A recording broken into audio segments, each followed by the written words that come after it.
In the fall of 1755, the French will arrive on the Ticonderoga Peninsula to begin the building of Fort Carillon. The following year in 1756, they will return, and the 6 regiments that are now stationed here will be issued out a variety of tools so that they can continue mining the stone, digging out the casemates and magazines, and building the stone and wooden barracks inside the fort. They'll also put in the Jardin du Roi, or the King's Garden, where the plants that are now going to be grown will help supplement the rations of the soldiers.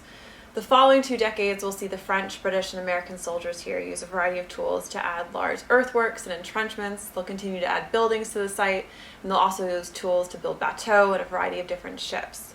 Now, our collection of tools here at the Fort Ticonderoga Museum today represent a wonderful variety of different forms from the 18th century, but they're also a great representation of the material culture that was used to build the fort, and also tools that were used for the everyday lives of soldiers.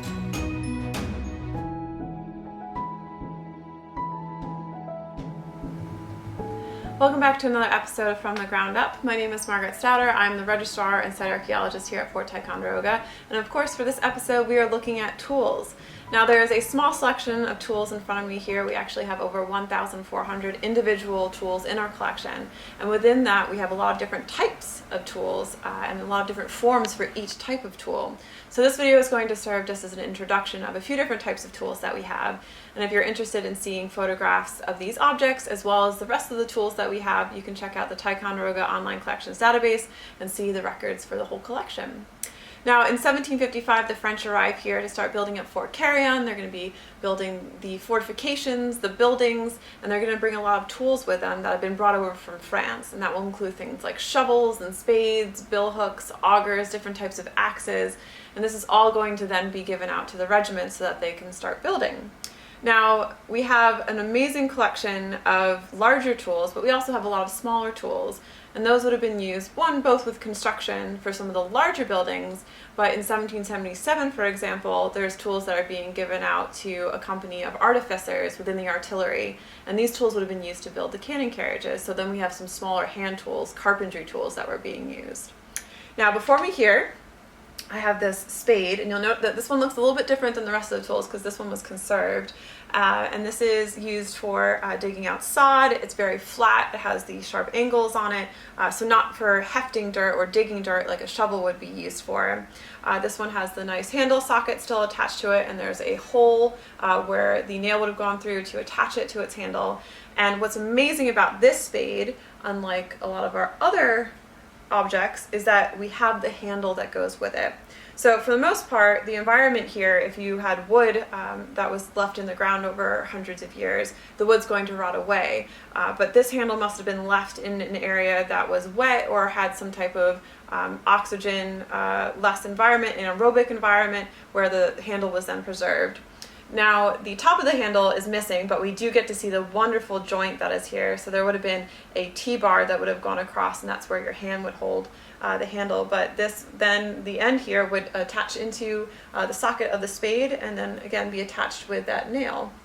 So this is remarkable that we have the handle for this one. So our spade being flat, our shovels having a little bit more shape to them, and in this case this one is actually a little bit flatter, but for the most part shovels are going to have a little bit of a turn to them because you're going to want the shovel to be used for digging, for moving your dirt. We also have a nice socket on this one too, and similarly to the spade there's a hole on the socket where a nail could go through to attach it to a handle. Now, the French in 1758 in July are going to remove themselves from the fort and go to the heights of Carillon, and they're going to build this huge network of lines to keep themselves safe from the British who are attacking. And they're going to create these large breastworks that are then faced with these massive logs. So of course they're going to need axes to fell all of these trees. And the French inventory here in 1757 in the King's Storehouse lists over 2,000 hand axes or tomahawks.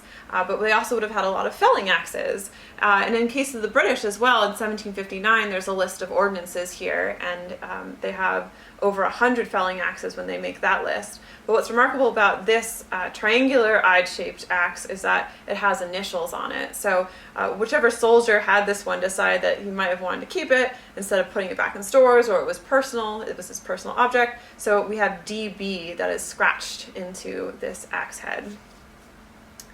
Now we also have a variety of picks, so they're going to be obviously creating large trenches. They'll also be clearing away rocks and dirt. And so we have this large pick here, And there's also forms of pickaxes and pickmatics. But in the case of this pickaxe, we have a wonderful mark on it, the British broad arrow, which signifies this as British ordnance. So this was British property versus someone's personal tool. And while this one is British property, we also have a fragment of a pickaxe here that has a stamp in it of CNY, most likely for the colony of New York. And quite a few of our tools have stamps in them, but for the most part, they're maker's marks. So this is one of the few that we have, and probably the only one that we have that signifies this from an American colony versus British property or French property. Now, some of our smaller tools that we have here for woodworking, we have this rasp. And what's amazing about this rasp is that it looks pretty sort of rudimentary, and it's not quite finished. So the rasp being used for starting more crudely to soften down your wood has these little teeth in it, and that would then start chipping away your wood object that you're working on. But the teeth have been left into the top, or have been put into the top here, but the further you go down to the tip of the rasp, it's flat. So most likely then being made here on the property, and at some point just wasn't finished, so it's a half completed rasp. We also have a small little gimlet, and these are being used to form holes. So if you're building like a cannon carriage, for instance, or some type of wood carpentry, you would be using these to put in little holes so that you could then put in a nail or a peg without splitting your wood. So this is a small version with a sort of twisted corkscrew end, and then the larger version of that would be your auger. And this is a pod auger, so it doesn't have a twisted end, it has a very straight end to it. And this would have had also a handle across the top, a wooden handle that formed a T shape, and then you would twist this into your piece of wood, and again it would create that nice circular hole that you would be able to put a peg or a nail into. Now there's quite a few billhooks that get listed, or fascine knives by the French, that are used for cutting underbrush. The whole peninsula was forested when the French first got here in 1755, and by the time the British leave here in 1781, it's very much cleared. But the billhook that we have here is also missing its handle, but we have a wonderful tang that allows you to see where the handle would attach to it. So the wood piece would then be captured by this little section here at the bottom, and it has the very telltale sort of straight and then very sharp curved angled top to it. And this of course would have been nice and sharp when it was in use. Now they are also sawing a lot of trees. We have sawmills that are being built, so they would have had pit saws, they would have had regular panel saws, and panel saws are listed in the 1777 list for the artificers in the artillery. There's this one section of saw that we have here, and what's great about it is that there's the two cutouts where the handle would have attached, and you can see that this one had some really big mighty teeth on it, so this was quite a piece of saw when it was being used. Now, in terms of our gardening tools, I have two examples here. One is this head of a rake, it's a portion of it, and you can see it has a really nice sort of cylindrical conical socket. So this would have had a long handle that would have been attached to it, and this also could have been used for raking things that weren't in the garden, but they were certainly doing gardening here starting in 1756 with the Jardin du Bois. It's used by the British and by the American troops. The Americans are also going to put gardens over on Mount Independence in 1776 to really help increase the number of vegetables that are being produced to help feed the soldiers that are sick. But in this case, this one got broken and was deposited along the way.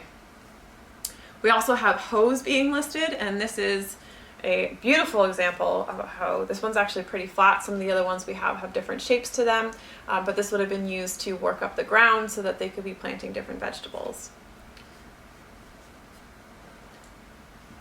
While many of the soldiers that were using these tools had used them in past civilian lives, perhaps as carpenters or as working in agriculture, different tradesmen, they are now using these tools in a military context. So they take on a different meaning, and they also take on a different role in their lives.